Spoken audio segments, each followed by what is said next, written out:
Party ఫిరాయింపులపై తెలంగాణలో రాజకీయ దుమారం రేగుతోంది. బీఆర్ఎస్ కాంగ్రెస్ మధ్య డైలాగ్ వార్ నడుస్తోంది. కాంగ్రెస్ ప్రభుత్వం రాజ్యాంగాన్ని ఉల్లంఘిస్తుందని కేటీఆర్ ఆరోపించగా 10 ఏళ్లు మీరు కల్వకుంట్ల రాజ్యాంగాన్ని అమలు చేశారని కౌంటర్ ఇచ్చారు పరిగి ఎమ్మెల్యే రామ్మోహన్ రెడ్డి.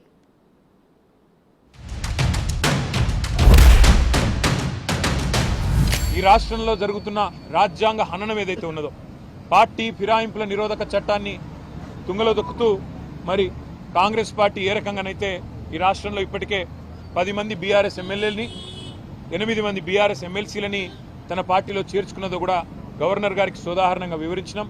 మేము ఇప్పటికే న్యాయ పోరాటం చేస్తున్న విషయం కూడా గవర్నర్ గారికి చెప్పాం. స్పీకర్ గారిని కలిసి అభ్యర్థించింది కూడా చెప్పినాం. తేదీలతో సహా ఒక అభ్యర్థి అయితే ఖైరతాబాద్ ఎమ్మెల్యేగా బీఆర్ఎస్ టికెట్ మీద గెలిచి మొన్న పార్లమెంటు కాంగ్రెస్ టికెట్ మీద పోటీ చేసిన విషయాన్ని కూడా వారికి సోదాహరణంగా చెప్పడం జరిగింది. గవర్నర్ గారు ఆ విషయంలో కూడా స్పందించారు. తప్పకుండా నేను గవర్నమెంట్కు, ముఖ్యంగా ఇక్కడ ప్రస్తుతం ఉన్న అధికారులకి, స్పీకర్ గారికి కూడా నేను విషయం తెలుసుకొని నా పరిధిలో ఉన్నంత వరకు న్యాయం చేసే ప్రయత్నం చేస్తానని చెప్పి వారు చెప్పడం జరిగింది. తప్పకుండా గవర్నర్ గారు మరి ఈ 2 విషయాల్లో, ముఖ్యంగా నిరుద్యోగ యువత విషయంలో తను స్పందించిన తీరును మేము అభినందిస్తూ ఉన్నాం, స్వాగతిస్తూ ఉన్నాం. తప్పకుండా వెంటనే హోమ్ సెక్రటరీని కూడా పిలుస్తానని కూడా చెప్పారు. చివరిగా ప్రోటోకాల్ విషయంలో కూడా జరుగుతున్న ఉల్లంఘనలు, మా ఎమ్మెల్యేలకు ఎమ్మెల్సీలకు జరుగుతున్న అగౌరవం, అధికారులు వ్యవహరిస్తున్న తీరు, ప్రభుత్వ నిర్వాహకాన్ని కూడా చాలా వివరంగా గవర్నర్ గారికి చెప్పినాము.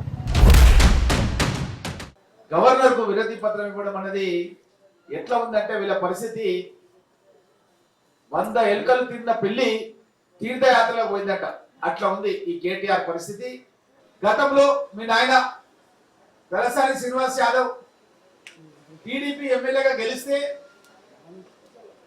టీడీపీ గుర్తు సైకిల్ గుర్తు మీద గెలిస్తే మీరు ప్రమాణ స్వీకారం రాజ్భవన్లో చెప్పించారే. ఇంకెవరు కూడా మర్చిపోలేదు తెలంగాణ ప్రజలు. ఒక పార్టీ గుర్తు పైన గెలిచిన వ్యక్తిని మీరు ప్రమాణ స్వీకారం చేసి ఈ రోజు రేవంత్ రెడ్డి గారు కాంగ్రెస్ పార్టీ ఏదో తప్పు చేస్తున్నారట్టుగా మీరు మాట్లాడుతున్నారు. మేము మంత్రి పదవులు ఇచ్చి మా గవర్నమెంట్ లో పెట్టుకున్నారు కూడా మీరు లాగేసుకున్నారు. లాగేసుకొని మళ్ళీ మంత్రి పదవులు ఇచ్చారు మీ పార్టీ గెలవకముందే. ఇవన్నీ కూడా తెలంగాణ సమాజం ఎవరు కూడా మర్చిపోలేదన్న విషయాన్ని తెలియజేస్తూ, మీరు ఏ రాజ్యాంగాన్ని మీరు గౌరవించారు?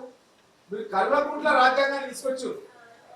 మంత్రులకు, ఎమ్మెల్యేలకు కనీసం వారికి ఇవ్వాల్సినటువంటి గౌరవ మర్యాదలు ఇవ్వనందుకులనే ఈ రోజు మీ పార్టీ లోపల ఉండకుండా వాళ్ళు కాంగ్రెస్ పార్టీలో చేరి వారి యొక్క నియోజకవర్గాలను అభివృద్ధి చేసుకోవాలన్నటువంటి ఉద్దేశంతోనే వారు కాంగ్రెస్ పార్టీలో చేరుతున్నారు.